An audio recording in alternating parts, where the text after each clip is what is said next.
So this is my profession disposition survey, and of course my name is Jordan Weaver. What is the teacher's role in supporting learning, improving planning and practice, upholding professional expectations, and collaboratively advancing the profession? Well, a teacher plays many roles in order to effectively teach their students in the classroom.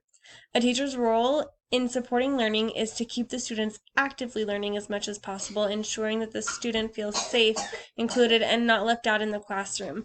I found that this really works with discussions and getting the students used to opening up and discussing, respectively discussing with each other. A teacher must learn their students and how to be as inclusive as possible and make sure every student's basic learning needs are met. Not every student is the same, therefore, the way they learn is not the same. Using this knowledge, a teacher can adjust their technique of teaching in order to find the most effective way of reaching their students and ensuring they are comprehending the material presented. So, what dispositions do you currently possess will make you a successful teacher? What dispositions do you need to work on before you enter the classroom as a first year teacher? So currently, I believe I possess high expectations for my student because I really want her to do well, and I feel she has more potential than she gives herself. I have respect for the diversity of others. I do not judge anyone, and I want them to tell me about their culture, and I want them to feel like they can be themselves around me. I do have professional conduct. I always dress professionally at work, and I always try to meet everyone with a smile. Of course, there are those bad days with my student. I am a special ed aide, so I can have some bad days, but I try to continue to conduct myself in a professional manner. Reflection, I always reflect and see what can I do to make it better. I have integrity. I don't want to be dishonest whatsoever. I own up to my mistakes and I try to change them for the better. I have compassion. I understand when my student is having a hard day and I try to do everything possible to ensure that she feels comfortable with me.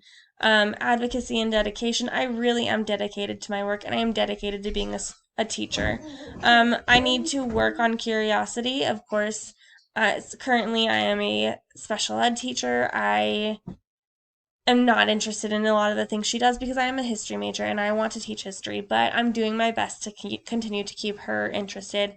Trying to support and promote curiosity and encourage the ability to think critically and problem solve. I do need to work on fairness because, of course, everyone does have their biases, and I do spend most of my day with one student. I get to know my student, and I can tend to favor my student, and I want to break from that. What effect could personal biases have on teaching and learning according to the expectations of the profession? How should biases be taken into perspective? So, personal bias could have a major impact on teaching if not addressed. Teachers can favor students, grading them less harshly than others, or grading others more harshly because of their feelings, or intentionally or unintentionally picking on a student. Bias should be looked at and worked on. I will uphold and adhere to academic and professional integrity as a teacher candidate and as a future teacher by always putting my students and their needs first, as well as continuously presenting myself in a professional way. I currently work at a school, and unless it is Thursday, which is Jean Day, I am in professional attire with either pants or a nice skirt and a dress shirt, which is very modest. I address everyone at school with a professional smile and I just try to be as professional as possible. Um, Especially with the students. I try to keep my student engaged because I only have one and intend to do that once I am in my own classroom. With more students, I will learn and adjust my teaching techniques as I see fit in order to accommodate to all of my students.